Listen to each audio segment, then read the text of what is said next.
Hey guys, welcome back to our channel. Today we're going to do a walk around of this Land Rover right here and see what we really got ourselves into. We got a lot of new followers from our last video when we posted that we picked up this beauty from Trout and Coffee, and in that video we didn't really go too in depth into what was wrong with this car, so we figured it'd be fun to take you along as we really dive under the hood, under the carriage, into the car, all around, and see what exactly we bought here. All right, so we've got a marker, we've got a piece of cardboard, and we are gonna write down as we go around the car everything that's wrong with it.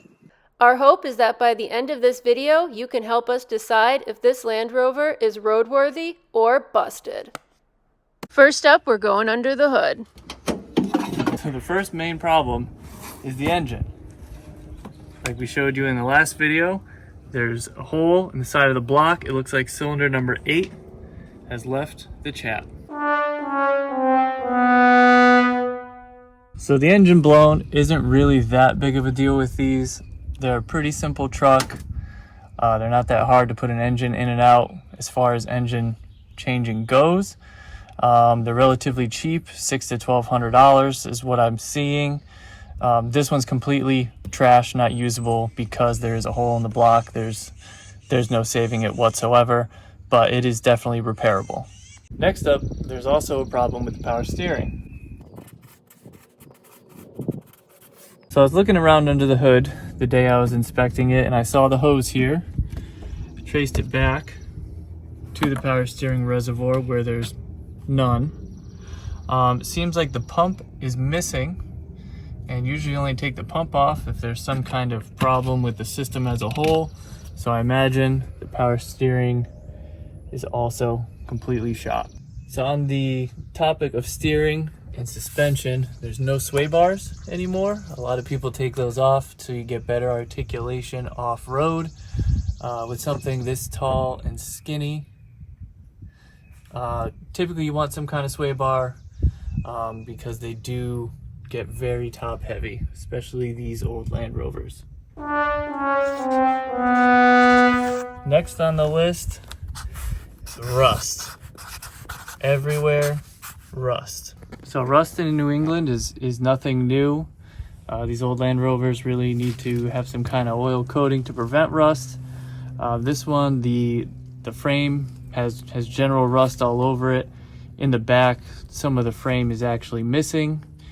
The brake lines running down are really flaky, really rusty the whole way around, so I imagine it would need brake lines in a lot of places. And there's of course some rust holes in the body itself. So next we're going to talk about cosmetics, and from this side everything looks okay. Besides the fact that we took the bumper off, you don't really need that. This side looks good to go, but it's when you come over to the passenger side that we encounter some issues. Alright, so the windshield at first glance doesn't look too bad. It's just a cracked windshield. You can replace them. I am a little concerned that the A-pillar is kind of smushed down and in a little, which could prevent a new windshield from sealing. So it's not just a windshield, but there's that concern. And I'll show a little more with the door, because obviously it needs a door and a mirror. But the door, it opens, but again it hits on the A-pillar, and this is actually bent a little bit on this door, so getting a new door in, it would require some light massaging of this A-pillar with some chains. Ooh, and we'll get to the smell of the inside in a minute, but it's strong. It does shut. It's not the best. And then really that's the main concern, because the stuff might not be able to go back in, but we also have the taillights, which are just cracked a ton and water gets in them, so realistically you would want some new taillights. So I also noticed when I was trying to straighten out the rack that either this entire from here back is bent in a little, or the rack bent, something bent when it was flopped over. You can see everything ricocheted up and dented the roof up here. So that's another concern. If this whole roof's pushed over a little bit, that's a tricky fix. All right, so all those things aside, The truck is really capable. It does have a 2 or a 3 inch lift, matching shocks, 33-inch mud terrains all the way around. The snorkel's mint. The roof rack, even though I'm concerned about that corner, the rack itself is still very sturdy. Has great lights on it. You could definitely mount a tent, canoe, anything to the roof. All of which we have ready to go. All of which we have ready to go. So if this was running and driving, it would be very capable and a very unique vehicle, because you don't see a lot of these. Okay, we're gonna go inside the car now and take a look at what we got going on in here. First up, the smell hits you. Whew! It hits you. I don't know if it smells a mixture of animals, must, incense, cat pee. So cosmetically and functionally, it's not that bad. I mean, the glove box somehow fell out. That's taken apart from me. Oh, you did that. I did that. Disregard then. But overall, I mean, it just needs a really good cleaning. It's just pretty dirty. We thought this was cool. Little remnants of fly fishing left in here. I mean, there's all these cool little relics that were left behind that we've had fun finding. But I mean, there's definitely some leaks happening in here. It smells like there's been some water standing. There's probably some mold growing somewhere. But for the most part, we could clean it a little bit. I'm not entirely sure if all of this would come off, but we could give it a good go and see what we end up with. Look, there's even little kitty cat prints left on the inside. It came with a free GPS that maybe we could use one day. But then look at, even so this what is this, the A-pillar? A-pillar. So the whole inside thing is missing there. There's some wires. We were able to determine that the sunroofs, the front works. the front works. The rear does not, but the front does not open because of the roof rack. Got it. And then my personal favorite part of this whole car is the roof liner. I just think it's so classic.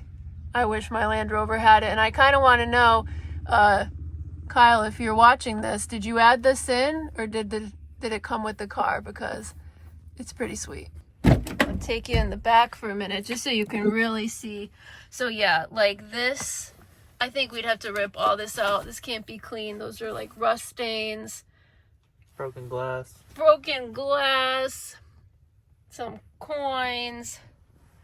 But I mean, all this can all be taken out and cleaned, so we're not too worried about that. It does have the back seat here and the back seat here. And then if we wanted the other seat, we have access to that. But again, we haven't decided, what we're going to do exactly. Here's one thing we don't have in our current Land Rover. This looks like it's like volume control and radio control from the back seat on both sides of the... Might be the air condition control. Or air conditioning. That's pretty neat. I don't think ours has that. No, it's only for the SE7. Here's the That, door. I think, goes under the seat. Here's the door panel from the passenger side door. So that would have to be fixed. That we're not sure. That's from under the seat. Oh, under the seat. And then, wasn't the front window saran wrapped? Yeah, I had to pull out a stopper on the bottom of the window, which allowed it to go up past the dent. Oh, nice. Oh, how many miles are on this thing? I don't know. You don't know? We don't know how many miles? 190 something thousand. Oh my goodness. Overall, the inside wasn't that bad, and it is really cool to own something that we watched on YouTube for so long. The main negative takeaways are 1, it smells like butt, 2, there are possible leaks going on right now, and 3, the rear sunroof isn't working. So after our quick review, we found all these things that are really kind of concerning to us. An extremely quick cost analysis. We paid $2,500 for it as a parts vehicle, essentially. My random estimate of cost of parts, somewhere between $1,800, $2,400. It depends on what you can find in the junkyards. Really, a lot of it depends on the engines. They vary widely in price and location. No idea on how much it would be to fix this corner of the vehicle if we had to get a windshield in there. If anyone has a clue, let me know. So the big question is, do we keep taking parts off of it that we like for our Land Rover? Fix it? Do whatever with it? Let us know. Put it in the comments. Yes or no. Fix it. Or junk it. Or junk it. Yeah, let us know in the comments. I mean, it's not going anywhere anytime soon. We're not in too much of a rush to fix it, but also we have all these other cars in the driveway and in the garage, so, you know, we either got to make this thing run or we got to figure out what to do with it. Also, if you'd be interested in it, let us know in the comments. If you like weird old cars, we have a ton of them. So subscribe and we'll be going over a bunch of them in our next videos. Like this. Oh, look at this! A spare key for a Volkswagen Scirocco. They don't even make this anymore. They don't even make this car anymore. Whose key could this possibly be? We couldn't help ourselves. We had to put that Family Guy clip in. All right, that's it for now. Talk to you later. Bye.